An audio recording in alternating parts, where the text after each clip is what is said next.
জলপুরের মেলা রে? ঠিক বলেছেন কর্তা। ওই মেয়েটি কে রে? ওই যে খোপায় লাল ফুল, ইয়ে গরম। ও তো কদম, বসন্তের মেয়ে।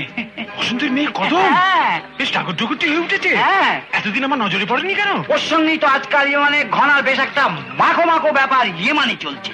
তাই বুঝি? হ্যাঁ। সেটা তো জানতাম না। ও কদম, কি বলছো? শোন শোন শোন, এদিকে শোন।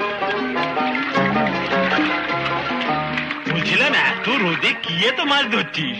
ধরার পড়ছে কই গো, হাত লাগলেই পিছলে যাচ্ছে। আহা, কি কষ্ট কি কষ্ট।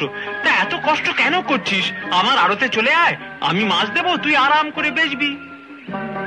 তার দাম মেটাতে হবে কি দিয়ে? টাকায়? তাই গায়ে গতর। বিমল বাবু, এই মেয়েদের মধ্যে কেষ্ট সেজে কি করছো?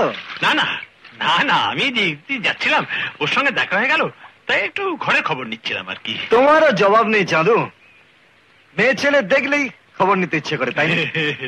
যেদিন সবাই মিলে তোমার খবর নেবে, লাজে গোবরে হয়ে যাবে।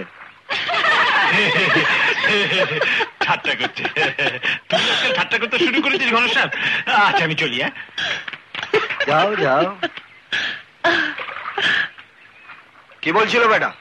বলছিল ওর আড়তে যেতে মাছ আনার জন্য। তুই যাবি না? নিশ্চয়ই যাব, ওর মুখে আগুন লাগাতে। কিন্তু তুমি এখানে সময়? আমি জানতাম তুই এখানেই থাকবি। শোন, আর সন্ধ্যে তোকে আমি নদীতে বেড়াতে নিয়ে যাব, যাবি তো? যেতে তো চাই, কিন্তু মা। আহা, তুই তৈরি থাকিস, কাকিমাকে আমি পটিয়ে নেব।